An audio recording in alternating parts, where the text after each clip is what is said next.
ପୁରୀର ଜଗନ୍ନାଥ ମନ୍ଦିର।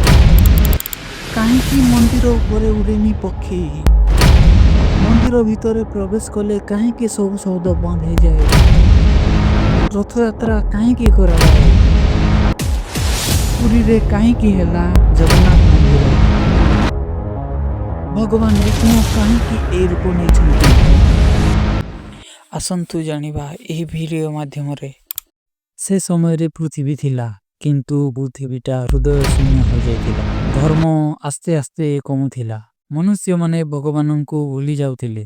ଭଗବାନ ବିଷ୍ଣୁ ବୈକୁଣ୍ଠରେ ଥାନ୍ତି। ଦେବତାମାନେ ଏହା ଦେଖି ଚିନ୍ତିତ ହୋଇଯାଉଥାନ୍ତି। ସେତେବେଳେ ବିଷ୍ଣୁ ଧୀରେ ସ୍ୱରରେ କହିଲେ, କଳିଯୁଗ ଆସୁଛି। ଏଥର ମୁଁ ମନୁଷ୍ୟମାନେ ରହୁଥିବା ମର୍ତ୍ତ୍ୟକୁ ଚାଲିଯିବି। ଭଗବାନ ବିଷ୍ଣୁ ପୃଥିବୀର ଚାରିଦିଗକୁ ଦେଖିଲେ। ସମୁଦ୍ର କୂଳରେ ଏକ ନୀଳ ପାହାଡ଼ ଘେରା ଜଙ୍ଗଲ ନୀରବ ସ୍ଥାନକୁ ଯାଇ ସେଠାରେ ସେ ନିଜକୁ ଲୁଚାଇ ଦେଲେ। ସେ ସ୍ଥାନକୁ ପରେ ଲୋକମାନେ ନୀଳଚକ୍ର ବୋଲି କହିଲେ। ସେଠାରେ ବିଷ୍ଣୁ ନୀଳମାଧବ ଭାବେ ରହିଲେ। ଗୋଟିଏ ସାଧାରଣ ଶାବର ଆଦିବାସୀ ବିଶ୍ୱାବସୁ ଜଙ୍ଗଲ ଭିତରେ ତାଙ୍କୁ ଜାଣିଲେ, ତାଙ୍କୁ ପୂଜିଲେ। ଦେବତା ରହିଲେ ମନୁଷ୍ୟଙ୍କ ସରଳ ହୃଦୟରେ। ସମୟ ସରି ସରି ଗଲା। ଏକ ଦୂର ଦେଶରେ ମାଳବ ରାଜା ଇନ୍ଦ୍ରଦେମ୍ନ ରାତିରେ ଏକ ଅଦ୍ଭୁତ ସ୍ୱପ୍ନ ଦେଖିଲେ। ସମୁଦ୍ର ଗର୍ଜନ କରୁଥିଲା, ନୀଳ ଆଲୋକ ଝଲମଲ କରୁଥିଲା ଏବଂ ଏକ ଗମ୍ଭୀର କଣ୍ଠ ସ୍ୱର ଶୁଣାଗଲା। କହିଲେ, ନୀଳାଚଳକୁ ଆସ, ନୀଳାଚଳକୁ ଆସ। ମୋତେ ପୃଥିବୀ ପ୍ରକାଶ କର।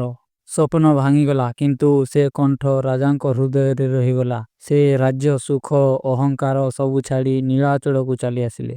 କିନ୍ତୁ ଯେଉଁ ଦେବତା ପାଇଁ ସେ ଆସିଲେ, ସେ ମିଳିଲେ ନାହିଁ। ନୀଳମାଧବ ଅଦୃଶ୍ୟ ହୋଇଯାଇଥିଲେ।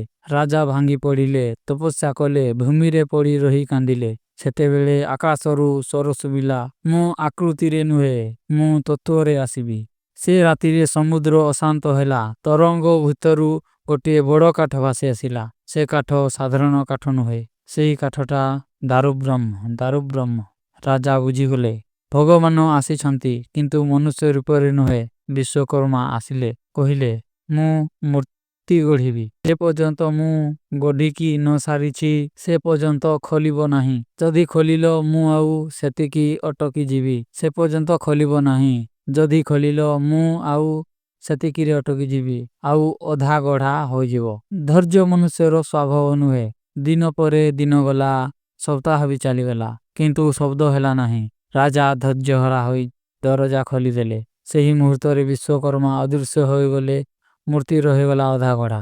ହାତ ନାହିଁ, ପାଦ ନାହିଁ, କିନ୍ତୁ ଦୁଇଟି ବଡ଼ ଆଖି। ରାଜା ଭୟଭୀତ ହୋଇଗଲେ। ସେତେବେଳେ ଦିବ୍ୟ କଣ୍ଠରେ ଶୁଭିଲା, ଏହି ମୋର ପୂର୍ଣ୍ଣ ରୂପ। ମୁଁ ଅସୀମ। ମୋତେ ଆକୃତିରେ ବାନ୍ଧି ହେବ ନାହିଁ। ସେହିଦିନ ଜଗନ୍ନାଥ, ବଳଭଦ୍ର ଓ ସୁଭଦ୍ରା ନୀଳାଚଳରେ ବିରାଜିଲେ। ମନ୍ଦିର ହେଲା। କିନ୍ତୁ ପୁରାଣ କହେ, ଏହା ଶେଷ ନୁହେଁ। ଯେଉଁଦିନ ଧର୍ମ ଭାଙ୍ଗିଯିବ, ସେଦିନ ସମୁଦ୍ର ଆଗକୁ ଆସିବ। ସେଦିନ ନୀଳଚକ୍ର ଦେଖାଯିବ ନାହିଁ। ସେଦିନ ଜଗନ୍ନାଥ ମନ୍ଦିର ଭାଙ୍ଗିବ। ଜଗନ୍ନାଥ ଲୁଚିଯିବେ, ଯେମିତି ଆରମ୍ଭରେ ଲୁଚିଥିଲେ। କାରଣ ଜଗନ୍ନାଥ ମୂର୍ତ୍ତି ନୁହେଁ, ମନ୍ଦିର ନୁହେଁ, ସେ ହେଉଛନ୍ତି ଗୋଟିଏ ଯୁଗ। ଜଗନ୍ନାଥ ଜଗନ୍ନାଥ ଜଗନ୍ନାଥ, ଜୟ ଜଗନ୍ନାଥ। ଏମିତି ଭିଡ଼ିଓ ଦେଖିବା ପାଇଁ ଲାଇକ୍ କରି ଚ୍ୟାନେଲକୁ ସବସ୍କ୍ରାଇବ୍ କରନ୍ତୁ। କମେଣ୍ଟରେ ଜୟ ଜଗନ୍ନାଥ ନିହାତି ଲେଖନ୍ତୁ।